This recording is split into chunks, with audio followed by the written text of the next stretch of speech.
Watertight and weathertight definition and differences. Watertight definition. A watertight construction is designed so that no water may enter through it at any time, even if it is totally submerged through the waterline.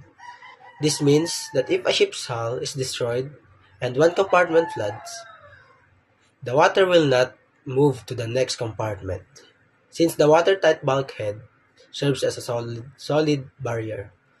Weathertight definition. A weathertight structure is not designed to withstand completely submersion, but rather to shield the vessel from water induced by weather conditions. These include rain, sea spray, crashing waves, and wind-driven water. For example, hatch covers and deck houses are considered weathertight. They keep water out during normal sea conditions, but would not keep water out if completely buried. So here are the differences between watertight and weathertight structure. A watertight structured door or bulkhead that completely prevents the passage of water in any direction, even when fully submerged. Watertight integrity is crucial for safety in case of flooding, as it ensures no water can leak through to adjacent compartments. Watertight, watertight, a structure designed to resist the entry of water under normal weather conditions, such as rain, spray, or waves. However, it cannot withstand continuous submersion. Weathertight closures are typically used on exposed decks or superstructures to protect against sea weather but not flooding. So for other info, watertight prevents water under pressure or submersion. Weathertight prevents water from weather, like rain, waves, spray, but not submersion. Types of watertight bulkheads and compartments. Watertight bulkheads are vertical partitions that divide a ship into a watertight compartments, preventing the spread of flooding. Number 1. Collision bulkhead. Located near bow forward part of the ship, prevents flooding of the entire vessel in case of bow damage due to collision or grounding. Positioned at a specified distance, usually not less than 5% and not more than 8% of the ship's length from the forward perpendicular. Number 2. After-peak bulkhead. Found near the stern enclosing the after-peak tank, provides watertight subdivision at the aft end, protects machinery spaces from flooding the stern. Number 3. Engine room or machinery space bulkheads. Separate machinery spaces from cargo and passenger spaces. Ensure flooding in machinery compartments does not spread out to adjacent spaces. Number 4. Aft machinery bulkhead. Specially reinforced bulkhead that separates the engine room from the steering gear compartment. Adds safety if stern or steering compartment is flooded. Number 5. Four-peak bulkhead. Similar to collision bulkhead but located further forward, enclosing the four-peak tank. Usually used for ballast water or trimming purposes. Number 6. Transverse watertight bulkheads. Run outward ship side to side across the vessel. Divide the ships into multiple watertight compartments. Their number depends on the vessel size and safety requirements under SOLAS. Number 7. Longitudinal bulkheads. Run lengthwise, fore to aft along the ship. Common in tankers to form multiple cargo oil tanks to improve stability during damage and reduce free surface effects of liquids. Types of watertight compartments. These are the spaces formed by watertight bulkheads and decks. Number 1. Four-peak tank. located at the bow enclosed by collision and forepeak bulkhead, used for the ballast water or freshwater storage. Number 2. After-peak tank, located at the stern, enclosed by the peak bulkhead, used for ballast, trimming, or sometimes fuel storage. Number 3. Cargo holds, large compartments separated by transverse bulkhead, prevent water spread if one hold floods.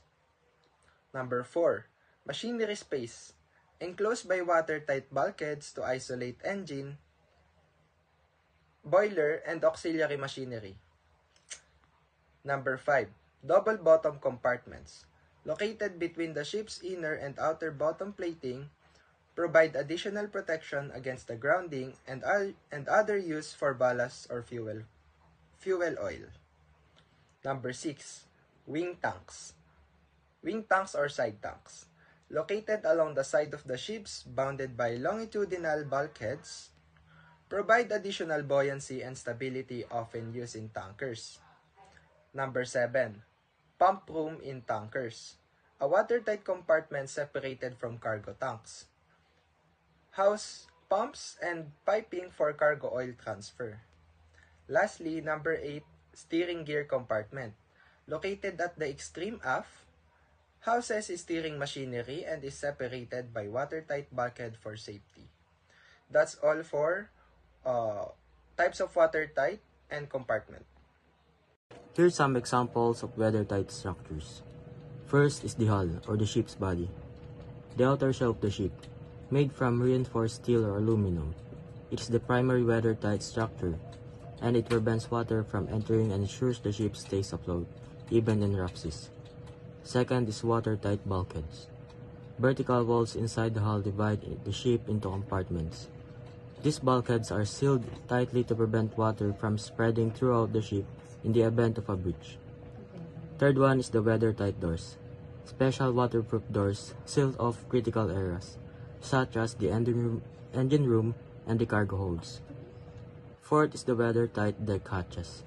Deck hatches, covering access points to cargo holds or storage areas, are sealed tightly to keep water out.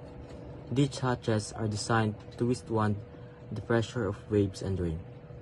The last is the lifeboats and the life rafts.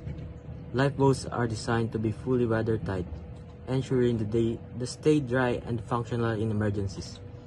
They are built from durable materials and sealed to protect occupants from harsh weather conditions. Weather-tight structures on ships, such as the hull, watertight bulkheads, weather-tight doors, deck hatches, and lifeboats are essential for preventing water ingress and ensuring safety and functionality of the vessel in rough seas. These features are crucial for maintaining the integrity of the ship and protecting both the crew and passengers from harsh environmental conditions. Inspection and testing of watertight and weathertight structure. The first one is inspection. Regular inspections are crucial because even a small defect in a gasket, hinge, or securing device can compromise integrity. Inspections are usually conducted before every voyage, during routine rounds, and during statutory surveys. Visual inspections. Sealing arrangements. Examine rubber gaskets for cracks and cuts, permanent deformation, or hardening. Check compression bars for cleaning and absence of paint, rust, or debris. Closing mechanism. Inspects hinge, cleats, dogs, and handles for wear, lubrication, and alignment. Ensure quick closing devices are free for obstruction. Structural condition. Check for corrosion, cracks, weld failures, or distortions. Inspect coamings and bulkheads for wastage. Drainage for weathertight closures. Verify drain channels and non-return valves are clear for blockage. Operation inspection. Open and close doors. Hatch fully to ensure smooth operation. Confirming that all secures devices, dogs, wedge, clamps, and be tightened without excessive forces. Check that door hatch sits evenly on its gasket when closed. For tightening doors, test indicator panels, open signals, and emergency power supply. Then, testing methods. Testing is carried out to prove the actual tightness of closure. Different methods are used depending on whether the structure is watertight or weathertight. Testing of watertight structures. Chalk test. Chalk or marking paste is applied to compression bar or gasket. Door hatch is closed and unbroken imprint shows full contact, useful for detecting uneven compression or gasket damage. Simple but not a substitute for pressure test. Next is hose test. A powerful water jet approx 2 bar pressure, 1 meter distance is direct along the joints and ceiling areas. No water ingress should occur. Effective but sometimes restricted, not allowed for certain compartments like passenger cabins due to risk of water damage. Next is ultrasonic test. A transmitter placed inside the compartment emits ultrasonic sound waves. A detector outside checks for leakage points through gasket or joints. Very reliable and widely used for hatch covers. Advantage of it is no water mess, quick and accurate. Next is pressure or vacuum test. Used for tanks and completely enclosed compartments. A low air pressure or vacuum is applied inside the compartment. Pressure drop or soap solution bubbling reveals leaks. Provides proof of structural integrity under pressure. And next is testing of weathertight structure. Hose test, same as watertight but simulating heavy rains, sea spray instead of pressure flooding. Testing of weathertight structures. First is hose test, same as watertight but simulating heavy rain, sea spray instead of pressure flooding. Then next one is ultrasonic test, commonly used for hatch covers in cargo ships, sensitive enough to detect very small leaks. Next is light test. Strong light is placed inside a closed space from the outside. Inspectors look for light escaping through gaps in seals. Quick method but only effective in dark conditions. And then next is chalk test. Similar to watertight closure, ensures gasket compression. Regulatory requirements. SOLAS 1974 as amended requires watertight integrity below the freeboard deck and watertight integrity for superstructures. Load line convention regulates the strength, design, and testing of hatch covers, door, and closure. The classification societies provide detailed procedure for testing and require annual periodical surveys. ISM code ships plant maintenance system must include routine checks of closure. Common defects and risks is hardened or cracked gaskets, poor sealing, corroded hinge or securing device, improper closure, paint over compression bars, loss of gasket contacts, misaligned doors, hatches, uneven pressure distribution, blocked drain channels with a water accumulation. Such defects, if not corrected, can cause flooding of compartments, loss of buoyancy stability, and cargo damage. Non-compliance with surveys and possible detention by port state control. Full of watertight and weathertight case studies.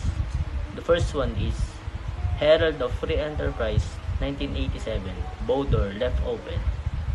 This first case is the Herald of Free Enterprise, a roll-on and roll-off ferry that capsized just minutes after leaving Zeebrugge, Belgium in 1987. So what is the reason? The reason the watertight bow doors were left open, allowing seawater to rush into the car deck. This was mainly due to human error in the lack of monitoring systems to ensure doors were closed before departure. The tragedy highlights the importance of proper inspection, crew discipline, and monitoring systems for watertight and weathertight integrity. Number 2 is RMS Titanic in 1912. Watertight bulkheads. Finally, the most famous case in Titanic 1912. The ship was designed with watertight bulkheads, but they did not extend high enough. When the iceberg tore into the hull, water flooded multiple compartments and then spilled over into others. The ship's supposed unsinkable design failed because the watertight divisions were incomplete. The key lesson here is that watertight construction must consider not just the first line of defense, but also how flooding can spread progressively through a vessel.